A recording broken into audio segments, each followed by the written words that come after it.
All right, everybody, when a hurricane threatens, it is imperative that avenues of communication remain open. For homeowners, renters, and guests, a good realty company can be crucial to protecting your home and your property. Lindsay Blackburn and Julia Lane Willis join us right now from Island Realty with some useful information. Ladies, welcome back to the program. Hey, great to have you as always. Julia, let's start with you a little bit because Island Realty actually survived Hugo 25 years ago. And we have a picture of the building, correct? Yes, that's right, John. We're in the same location right there at the base of the IOP connector. Well, obviously, y'all know the connector wasn't there in '89.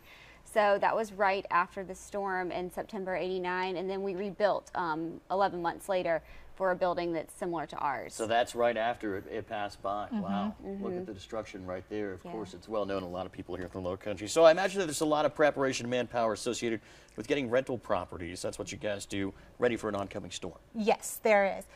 The most important thing to remember or to know is that your property manager cannot run out to Lowe's and buy plywood and secure your house when a hurricane is 4 or 5 days away.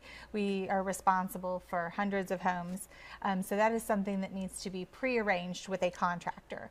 We do have normal relationships with contractors, but they are usually already booked up by the time you even think about. I'm sure, because everybody's running around trying to get prepared. Exactly. So what if your home has hurricane shutters? Is that something that can definitely help you?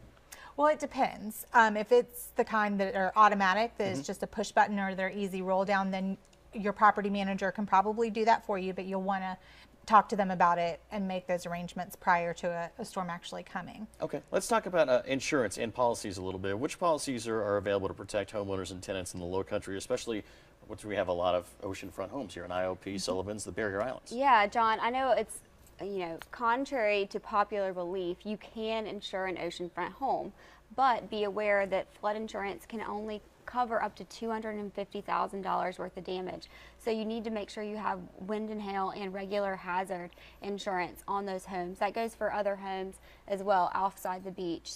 You need the 3 types of insurance.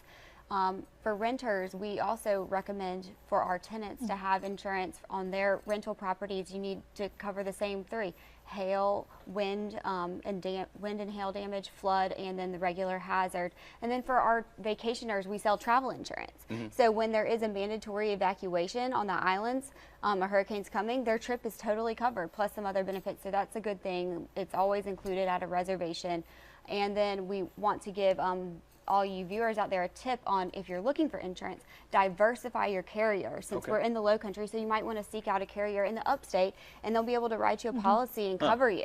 That's a good tip right there. Or you get a better rate. Right. What about other kinds of preparations? Everyone thinks about the water, of course, the flood insurance, but there's a lot of other factors that come in during a storm, including trees, branches, things like that. Yes, of course.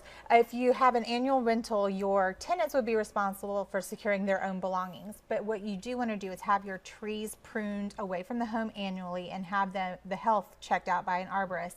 If it's diseased, it might not necessarily be obvious, and it could weaken the roots, which will increase the likelihood of damage. Absolutely. And preparations difference, as you said, from a vacation rental through, some preparations that property managers can own as well. Exactly. Okay, fantastic. Well, let's move on a little bit. What happens after the storm? Because that's really when everyone wants to make their claim and get their money. I know. So for Island Realty, the first thing, as we have been in communication with our owners and tenants for pre-planning, getting those contract and recovery plans instated, we will be in regular email communication with everyone.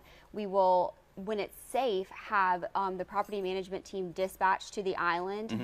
We did this in '89, and they'll go and check the homes as they're safe and able to do so. So we'll do that and then continue to be in touch. We also ask for our owners in advance to add us as an additional loss pay on their policies for insurance, so we can continue to rent their home and get our business back going for the next year. Great So we'll tips work right with there. them to get it back so it can be occupied as quickly as possible. Okay, and ladies, you have a Facebook page, or a Facebook contest, so you're going to let everybody know. Yes. So we have a little promotion today. So all of you guys out there who have experienced a storm, upload a picture on the Island Realty Facebook page of a property after a storm and give us a comment. Give everyone a comment on something you wish you would have known, and we'll choose a winner through Wednesday at noon and give a free tree evaluation from our friends at Charleston Tree Experts. Yes. So. Marshall Badeau. He does an excellent job. Wonderful. Well, guys, thank you so much. Go check them out on the IOP connector on Isle of Palms. Ladies, thank you so much. Thank you. Appreciate it. And we'll be right back with more Lowcountry Live. Stick around.